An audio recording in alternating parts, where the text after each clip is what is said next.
A paz de Deus, meus queridos irmãos, sempre, sempre no precioso nome de nosso Senhor Jesus Cristo. Então, meu querido Kairos, novamente vamos continuar conversando sobre sua manifestação. Porque você não imagina, meu querido, não imagina, mas a sua manifestação é uma preciosidade. É uma preciosidade. Ninguém, até hoje, nesses anos todos que eu escrevo e faço vídeos a respeito da congregação, ninguém trouxe com tanta propriedade e precisão os conceitos, as crenças, o que vai no coração e na mente de toda a nossa irmandade. Tá? De maneira tal que, antes de você colocar na internet a sua manifestação, eu não tinha como mostrar essa realidade triste, essa triste realidade do estado deplorável mental e espiritual da nossa irmandade. Entendeu? Mas, graças ao seu esforço, que eu entendo, meu querido, isso aí é um presente de Deus, é uma bênção de Deus, entendeu? Para o meu trabalho. Porque muitas pessoas viam isso e não acreditavam, sabe?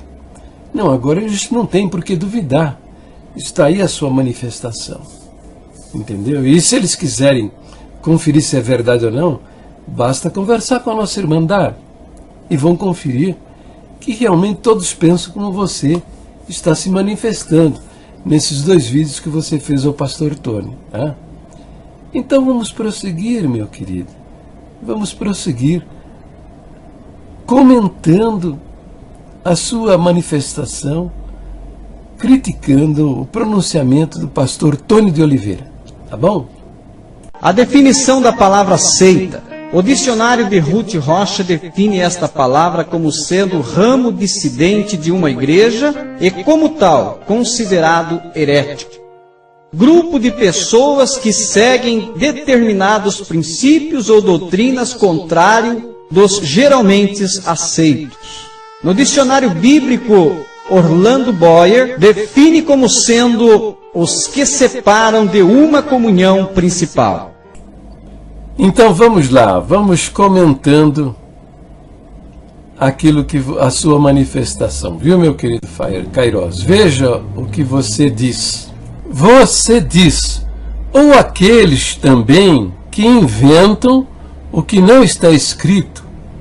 Por exemplo, usos e costumes, dízimo cristão e etc. O que é isso, meu querido Kairos? A Bíblia toda, de capa a capa, trata de costumes, usos e costumes, e o costume dos judeus, o costume das nações.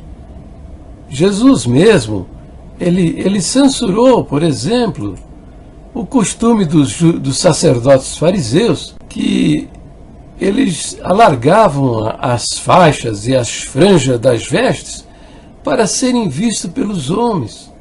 Entendeu? Veja aí, por exemplo, esse verso, Mateus 23, versículo 5.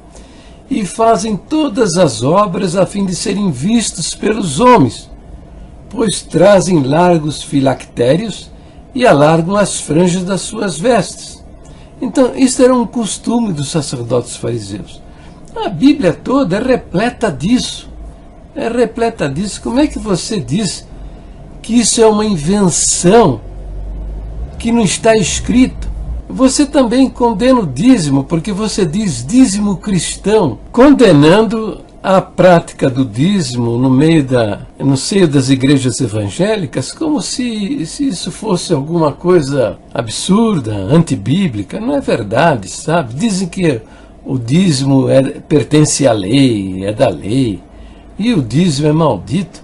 Imagina, o dízimo não pertence à lei, não pertence à lei de Moisés. O dízimo é anterior à lei de Moisés. O primeiro registro da prática do dízimo nós encontramos no testemunho de Jacó, 600, 700 anos antes de Moisés, da lei de Moisés. E está lá em Gênesis capítulo 28, versículo 22. E está escrito, esse verso diz: E esta pedra que tenho posto por coluna será a casa de Deus, e de tudo quanto me deres, certamente te darei o dízimo. Entenderam? Então, meu querido Kairos, o dízimo é uma atitude do homem para com Deus muito abençoada. Tão abençoada que permaneceu e atravessou o período da lei e chegou aos nossos dias.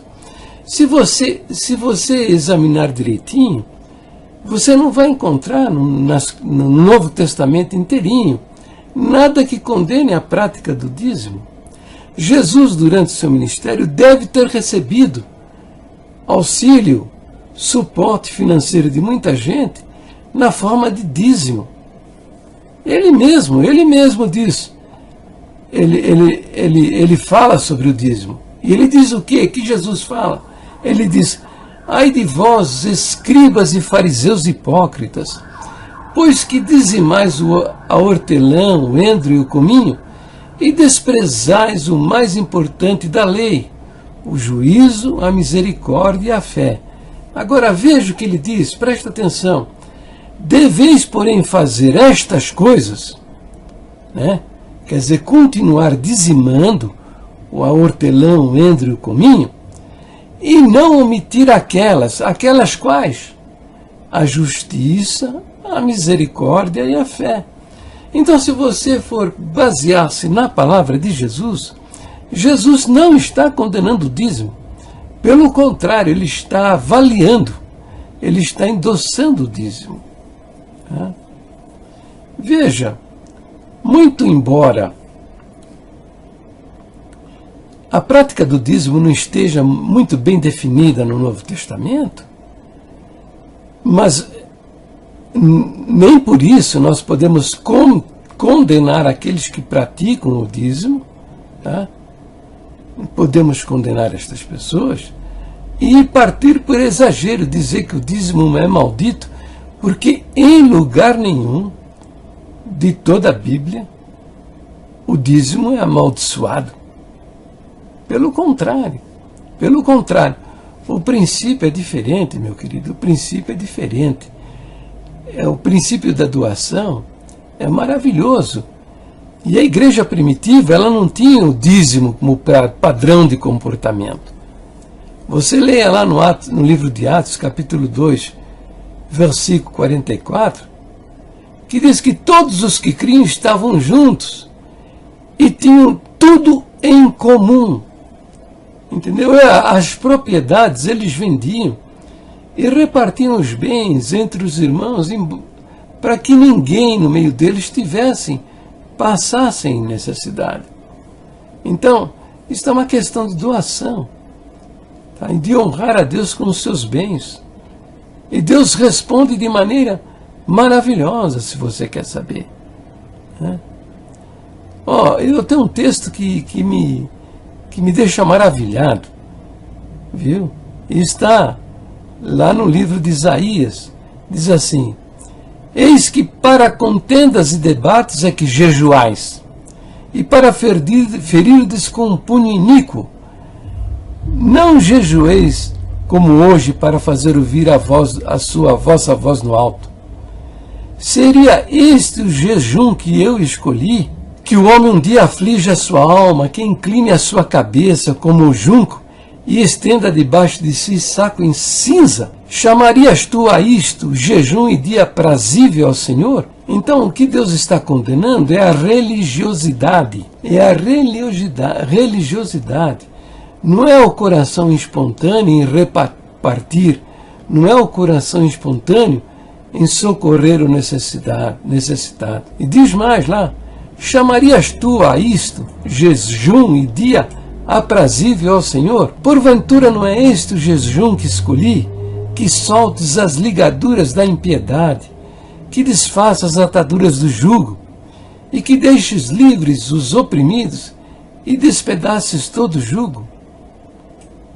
Porventura não é também que repartas o teu pão com o faminto, e recolhas em casa os pobres abandonados, e quando vires o nu, o cubras, e não te escondas da tua carne. Depois diz, olha, então romperá a tua luz como a alva, e a tua cura apressadamente brotará, e a tua justiça irá diante de ti, e a glória do Senhor será a tua retaguarda.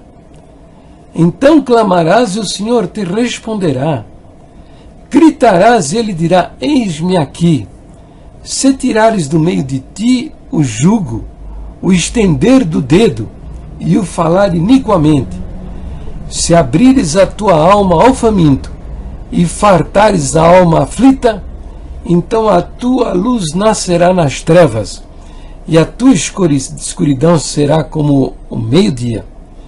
E o Senhor te guiará continuamente, e fartará a tua alma em lugares áridos, e fortificará os teus ossos, e serás como um jardim regado, e como um manancial, cujas águas nunca faltam.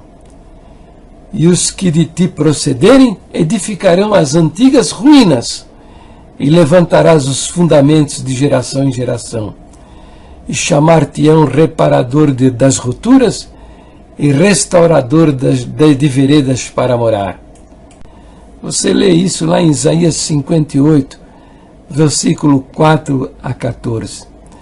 Então, meu querido Kairós, é uma atitude de coração.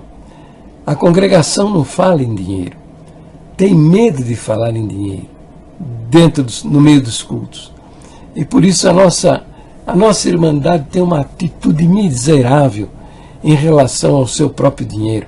E não sabem honrar a Deus com aquilo que Deus põe na mão dele, nas suas mãos.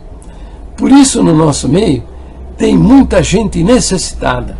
Eu vejo aqui, nas irmãs aqui, no meu pedaço, que tem um deles até o marido, o esposo.